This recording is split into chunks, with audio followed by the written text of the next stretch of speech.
Hi guys, അങ്ങനെ ഞാൻ എൻ്റെ വീട്ടിലേക്ക് പോവാം കേട്ടോ. അമ്മയ്ക്ക് വയ്യെന്ന് പറഞ്ഞിട്ട് അമ്മനെ കാണാൻ എല്ലാവരെയും കാണാൻ പോവുക തന്നെയാണ് കേട്ടോ.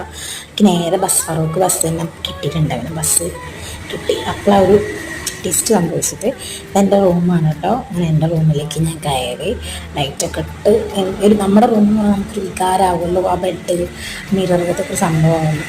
ടെസ്റ്റ് ഉണ്ടെന്ന് വെച്ചിട്ടുണ്ടെങ്കിൽ അമ്മ മാമൻ്റെ വീട്ടിൽ പോയിട്ടില്ല. അമ്മച്ചൻ്റെ ശാരദ ആയതുകൊണ്ട് അമ്മ മാമൻ്റെ വീട്ടിൽ പോയി. അപ്പോൾ ഞാൻ കാണാൻ വന്ന ആളെൻ്റെ വീട്ടിലില്ല കേട്ടോ. അമ്മ മാമൻ്റെ വീട്ടിലാണ്. എൻ്റെ റൂമൊക്കെ ഒന്ന് തുറന്നു നോക്കി കുറേ ചേഞ്ചൊക്കെ വരുത്തിയിട്ടുണ്ട് അൽമാറയിൽ.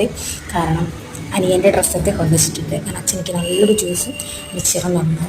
ഞാൻ ജ്യൂസൊക്കെ കുടിച്ച് മാങ്ങ ഞാൻ വരുമ്പോൾ മേടിച്ചിട്ടുണ്ടായിരുന്നു. ഞങ്ങൾക്ക് റെസ്റ്റ് എടുത്തപ്പോഴാണ് ഞാനൊരു പരീക്ഷ പേപ്പറൊക്കെ കണ്ടവൻ്റെ.